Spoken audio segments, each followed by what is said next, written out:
नमस्कार, आप देख रहे हैं बिहार तक। मैं हूं आपके साथ सुकन्या सिंह।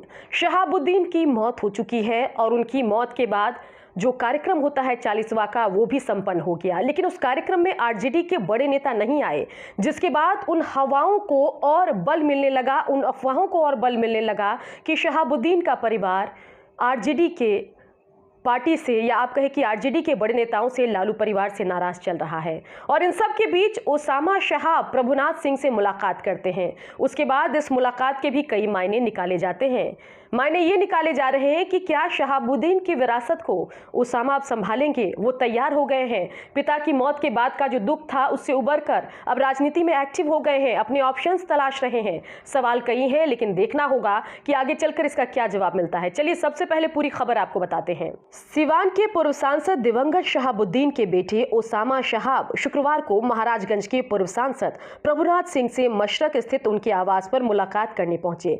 ये मुलाकात 1 घंटे तक चली और दोनों ने बाहर निकलकर ये बताया कि ये मुलाकात सिर्फ शिष्टाचार मुलाकात थी, जिसमें कई मुद्दों पर बातचीत हुई।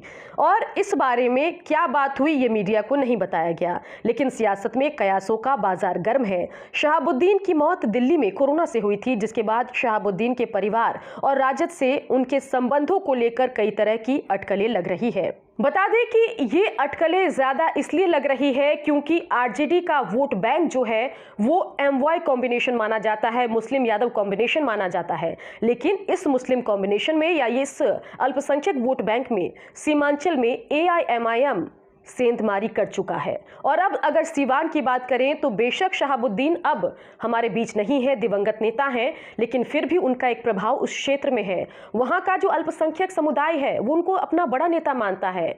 और इन सब के बीच अगर शहाबुद्दीन के परिवार नाराज होकर आरजेडी से किसी और पार्टी में शहाबुद्दीन के राजनीतिक विरासत को आगे बढ़ाता है, तो ये आरजेडी के लिए बड़ा नुकसान होगा। और उसी वोट बैंक को संभालने के लिए आरजेडी की तरफ से कवायद शुरू होने की हम इंतजार कर रहे हैं।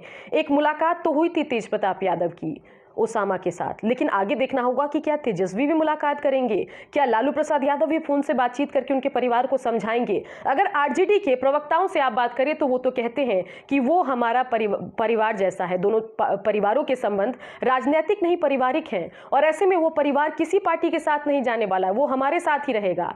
लेकिन देखना होगा कि जिस तरीके से शहाबुद्दीन की मौत के बाद कोई लालू परिवार से या आरजेडी से बड़ा नेता परिवार का हालचाल लेने नहीं पहुंचा, या मौत के बाद जो कार्यक्रम होते हैं, चाहे 40वां का कार्यक्रम हो या अन्य कार्यक्रम हो, उसमें शिरकत नहीं की, तो क्या उससे वाकई जो शहाबुद्दीन का परिवार है वो नाराज है। लेकिन इन सब के बीच जो आरजेडी विरोधी हैं वो लगातार शहाबुद्दीन के परिवार पर डोरे डालने का काम कर रहे हैं। चाहे जेडीयू के नेता हों, हम पार्टी के नेता हों, वो लगातार कह रहे हैं कि इनके साथ ठीक नहीं हुआ।